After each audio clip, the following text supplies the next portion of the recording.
Hey, welcome back everyone. Back on the Thunderbird. Convertible Thunderbird, that is, not the hardtop. She's parked, she's in the back. Let's go have a look at her. There she is out there, all covered in frost. That's the hardtop, the cabriolet, and the little Prairie Dory. Inside the Shelter Logic is the Ranchero. And of course, the Pleasureway van, which we really enjoy.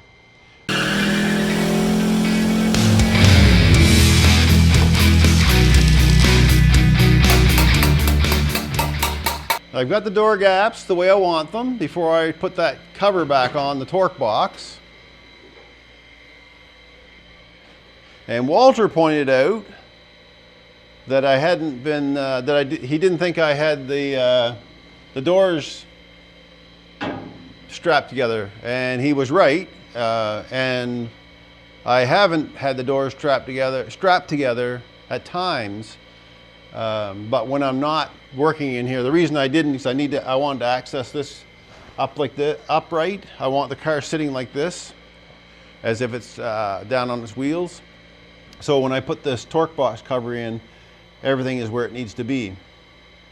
So I did unhook the strap. But what I did to ensure or take a little bit of the strain off, so what I did, I just put a strap across the frames from one side to the other to keep it from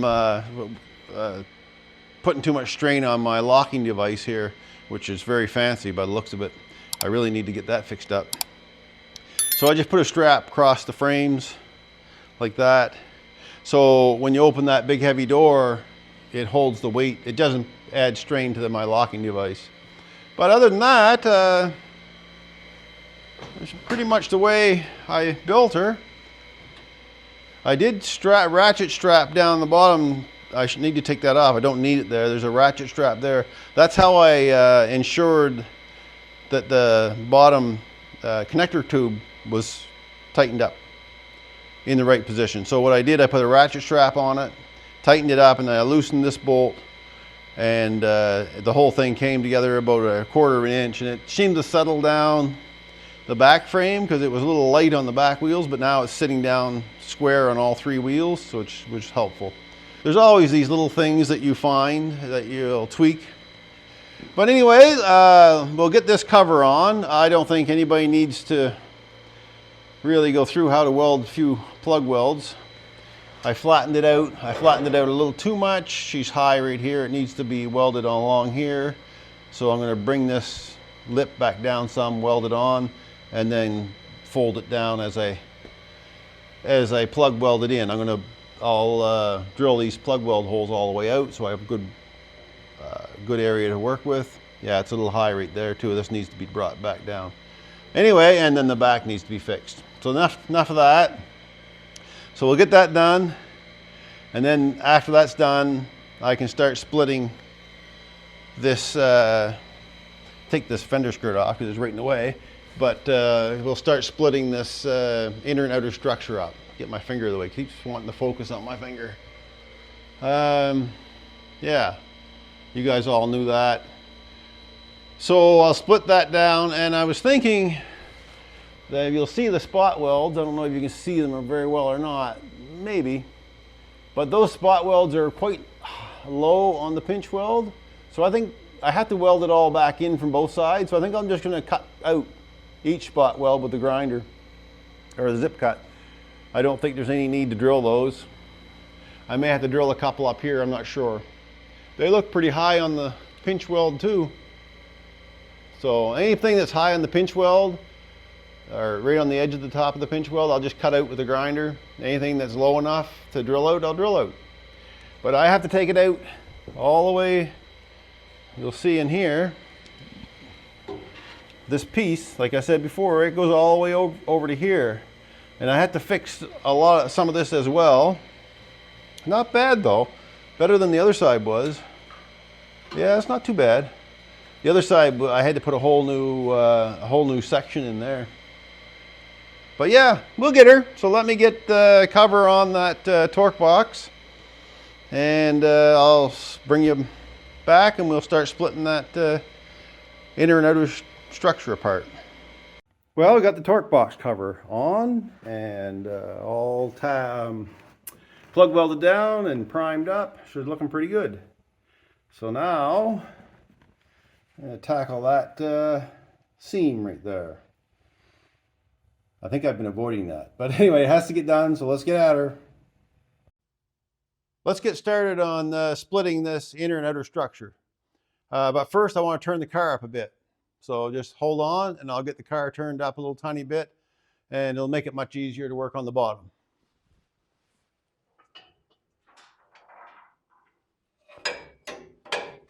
How does that look? You guys can see it, I can't. No, a little higher. I'm going to go up one more. Maybe two. Let's see. We can do two more maybe. No, one will do it. Everything's falling off here now. All right, there's one more notch. I think that's good. Yeah, that's perfect, perfect. I'll lock this baby back down. Well, we've got her up in a manageable spot. So I know I marked it where it needed, how far it needs to go. I can also see where it had that piece of steel in the middle there. So when I get a zip cut, I'm just gonna cut those spot welds out. I may have to use a little grinder on them too, but I'll use a zip cut first. See what we can do with them. All right, let me get it set up to do that. And we'll do the bottom and the top. We'll bring it back down to work on.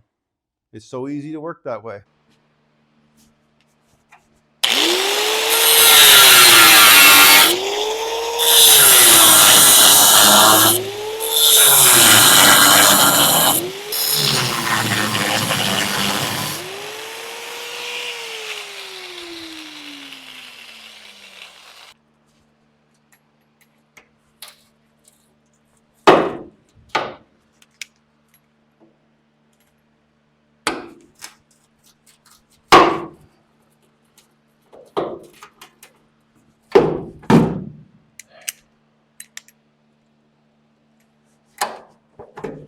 Well, that opened her up pretty good.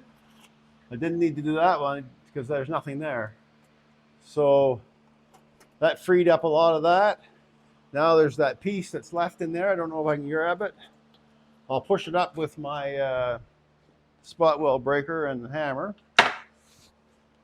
See if I can get this up some. There we go. Open that right up.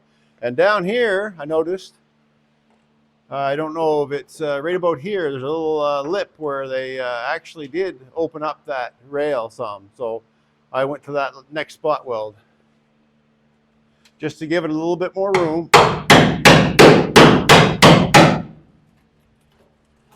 Well, that took a few minutes, but it's out. Had to come out. You couldn't do a good reinstall with that little piece in there. So you can see that piece came all the way down through, and that looks like about 18 gauge material.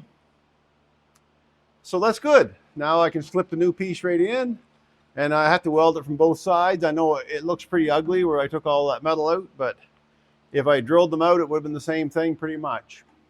Now I have to do the same to the top and split the top, and then we can put a new piece in and mark it up against the old I don't know, I'm going to call it a window guard, but it's actually a door jamb to wheelhouse support is what it is. But to do that, I'm going to bring it back down, so let me get that done. So what's going on is this piece right here, down to about right here, including this bolted area where the window support bracket goes on, right about where I cut the outer structure out, it all has to come off. It has to be rebuilt new.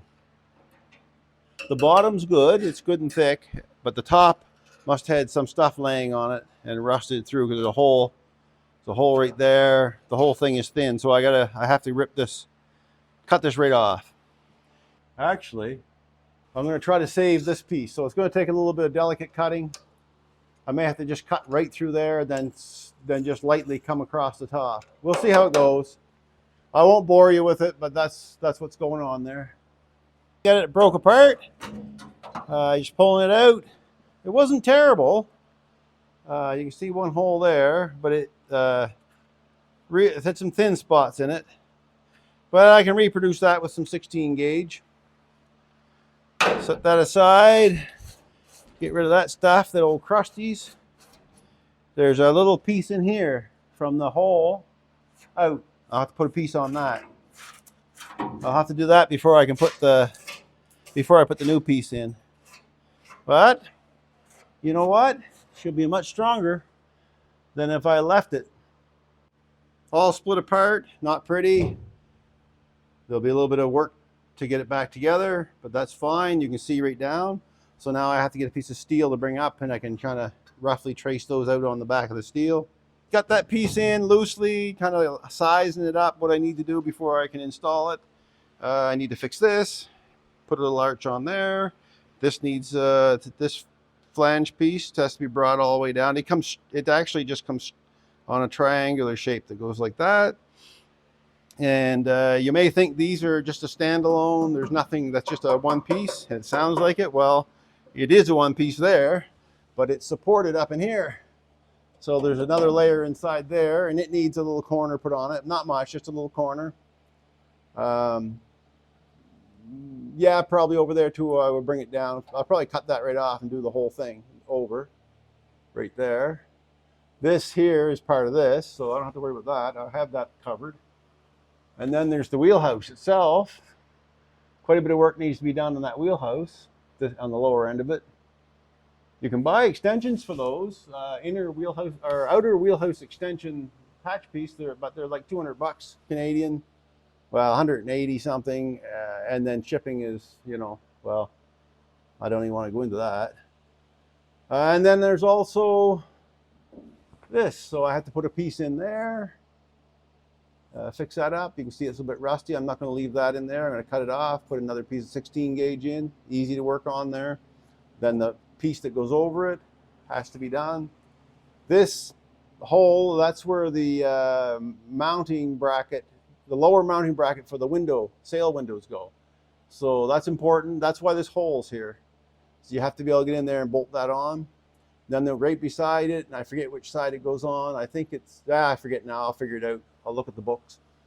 But there's another bracket there, and it's a stopper bracket. So when the window comes down, there's a little rubber end on it, and it hits that bracket. I have made those a long time ago in one of my videos. Yeah, so I'll probably pull this back out and start fixing all these other miscellaneous things. I'm pretty sure in this video we're not going to be able to get all this done. It'll be an hour or two long, and I don't want to make videos that long, especially with me talking. Also, something else that's coming up that I noticed is my gas levels are low. So that'll be another 200 buck hit right there for gas. And I probably would get enough. I'd like to get enough to get through to Christmas, but Christmas I won't be doing much on this car anyway. Anyway, so let's get back to this. I'll take that piece of steel out, and now I have a piece, and I'll start patching up these spots. The steel will need some work, like that one over there. You can see how I did the whole bottom of that hole, that one over there, and I had to put just a little step down on it. I had the bead roller for that, so maybe I'll just do it on the bead roller. Yeah, and there's some flanges I had to cut off to get out, so I'll have to fix this flange right here, and on the same on the inside I had to cut the flanges off, so I'll have to put those back on. All right, man, you wonder why it costs so much. You know, you have someone do this work for you, and if you want them to do a good job, well, this is what needs to be done, and it takes hours. Like, you know, you think they're charging you too much or whatever, and maybe in some cases it is, but I think a lot of cases it's just so many man hours, and it's not easy work either. You're up and down, and it's a lot of rust and stuff to deal with, and there's material cost. And yeah, so if you're thinking about doing a car like this and you want it done right, just add lots in the budget for labor, because it is very labor intensive. I'm not complaining about it because I enjoy doing this part of it, but I'm not paying for the labor either. So if you're going to be paying for the labor, just make sure you're not shocked by the cost. Because if your car was anything, like, it doesn't even have to be this bad. I mean, you don't know either until you get into it, like how bad they really are, because a lot of them covered up with carpet when you buy them. There's sound deadener. This car was full of sound deadener. And I'm not talking about Thunderbirds in particular. I mean, that's every car is like that. So I don't want to discourage anybody from having their muscle car or their old vintage car restored, but just be mindful that it could cost, and don't be shocked if you pay almost double what you thought it was going to be for repairs. All right, enough rambling about that. And I don't want to discourage anybody, but I just want you to understand that it is very expensive because it's time consuming. Okay, now I got that dog leg done here on this door jamb. So that's done. Needs a little bit more grinding, but there's a little bit more grinding in there. This has a windlace on it. So that's done, but I noticed when I was taking off here, I have to take this piece off. So probably back to about here. I have to fix that lower part anyway, and then all this area here. So I'll just chop it in. I saw a rust hole in it there somewhere, right there. So I'll have to at least get that out of there.